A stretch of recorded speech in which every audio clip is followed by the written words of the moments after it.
advertising is something good. We, as a not-for-profit, we do three things, as you know, for you, our members: generate insight, which is partly, your own insight, the interaction that happens, bringing people together, and then we impact and change the market that we live. And these are four of the latest reports, just to let you know, some of them just published, from the market, status of the market of content, we are interested in content, to the future, the metaverse, to the importance of consumers playing the games out there. And actually, we try to provide some information on sizing for the industry and so on.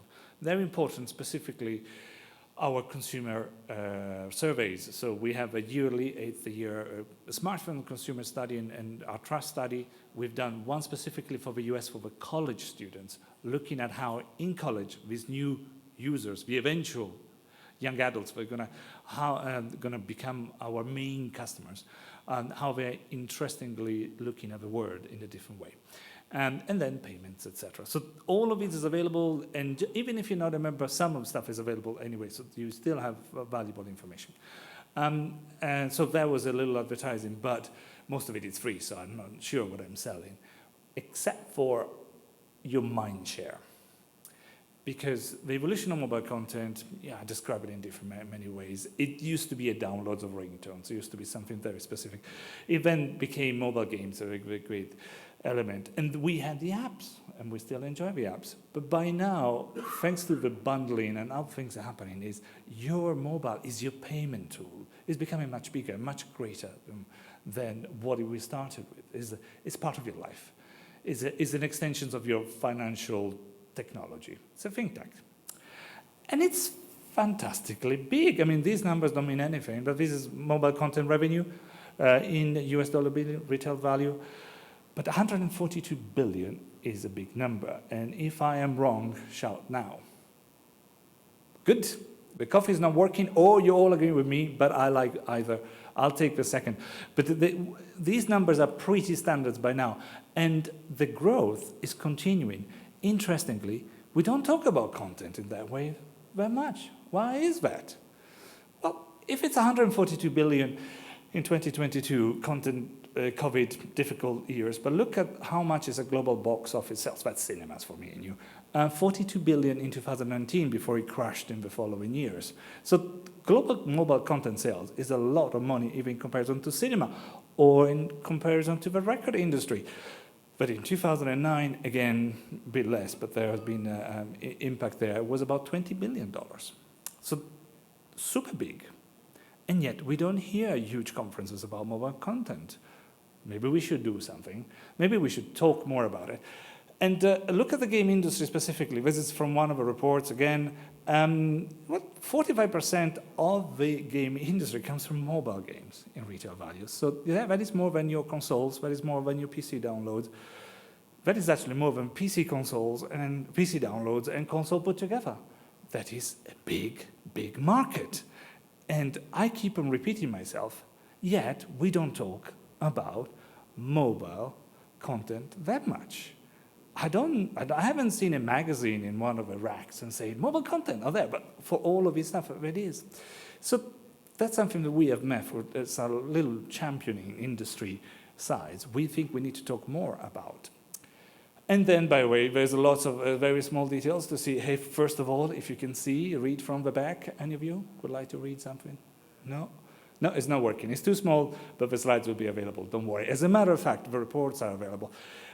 Just to let you know, some of the other elements, we put content and advertising together at MEF, because look at that. Advertising is 63%. If you're looking at revenue for an app publisher out there, advertising is very important. So all in all, the two of them is part of what we're discussing. And then, I won't bore you with some of the details, but fantastic things to discover and discuss on the difference between app stores and so on. We have, the Google Play versus App Store numbers in there. Enjoy. So the apps are thriving still, and yet, as you know, lots of things are changing, and we'll go into more details eventually, but not probably today. We check how people are using, not just the revenue, but are people actively using. So every year we do a quick check on what they are up to.